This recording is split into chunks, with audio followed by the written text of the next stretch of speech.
My UI has been destroyed. According to the recent poll I did, pretty much everyone likes Elon Musk as a billionaire. Subscribe so you can join next time. And he's also got the 5th most followed Twitter account with over 97 million followers, equating to around 29% of all Twitter accounts. Although I did notice something after a tedious 4 seconds of scrolling through his Twitter, and that was that he pretty much controls a third of the world's GDP.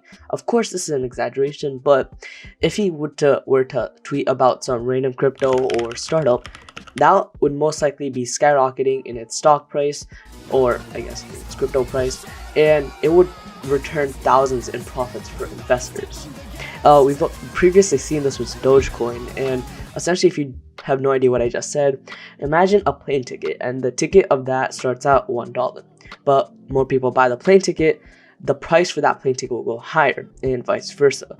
People can also sell their plane ticket for a profit, and more tickets people buy, the higher the price, and once again, vice versa. So essentially, you can make a loss or a profit off of this, depending on when you buy and when you sell. So it would kind of be nice to be able to predict when Elon Musk would, say, tweet about this random crypto, so you can invest in it before everyone else can, get at a cheaper price, and then be able to sell it essentially when it's a lot higher. And that's exactly what I'm going to try doing.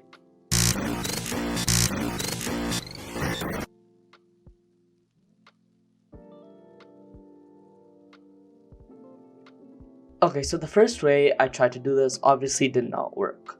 I mean, after all, I have 3 brain cells. But basically what I did is I wrote up all this boring code, and when I mean write, I mean I just followed the TensorFlow docs, and that's what did all the work. I just started reading. The problem is that I would have to shove all of Elon's tweets all at once, so nothing truly relevant would appear. I mean, there would be tweets from 5 years ago conflicting with tweets from now, so current world problems wouldn't actually show up. And secondly, I didn't even have enough data to get proper generation.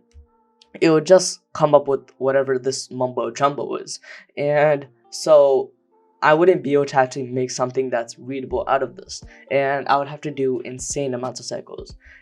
My GPU can't handle that, and so I'm gonna have to think of another solution. So after a lot more thinking and banging my head against the wall, I found out an API that did all the hard work for me. As usual, I didn't want to do anything anyways. It was already made, so the next, I guess, hard part would be making it relevant. So this was also easily done by just limiting all the generation to the 5 most recent tweets. I wouldn't have to train any AI models because, well, that was already trained for me using the API. And so I would just have to shove them tweets in, and then I would get some results that I would have to parse through. And so that was pretty easy, and I did that in like a day. But because I hate myself further and I need that YouTube ad revenue, so I decided to add a UI to it. And this was a bad idea.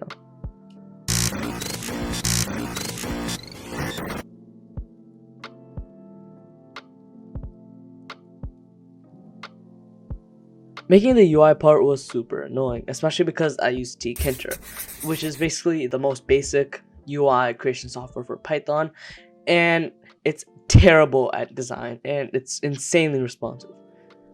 Wait, no, I forgot that. Okay, there we go. Anyways, enjoy this little time lapse of me making it.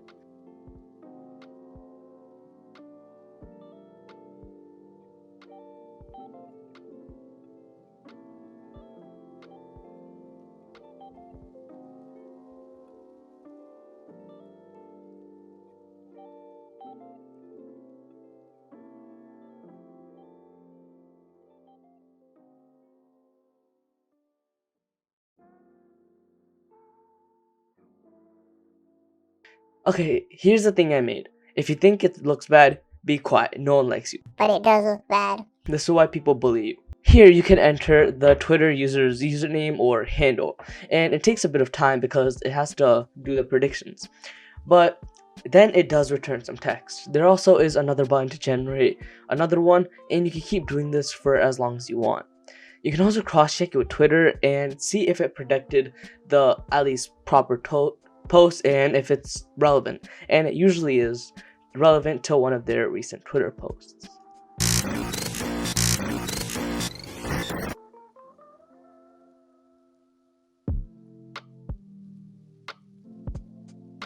that's essentially it. That is how I predicted Elon Musk's tweets. Now, is this available to the public? No. Well, mostly because, well, it's way too powerful of a tool, you know? If it gets in the wrong hands, you know what might happen. And also, it's totally not because half the time it doesn't work and has a lot of bugs, because I tried speedrunning this. But that's beside the point, of course. And yeah, I really hope you enjoyed. If you could subscribe, it would really help out the channel, and I'm trying to do more videos like this. There will be another stupid, dumb project that I'm making coming out soon, so stay tuned for that. Anyways, see ya!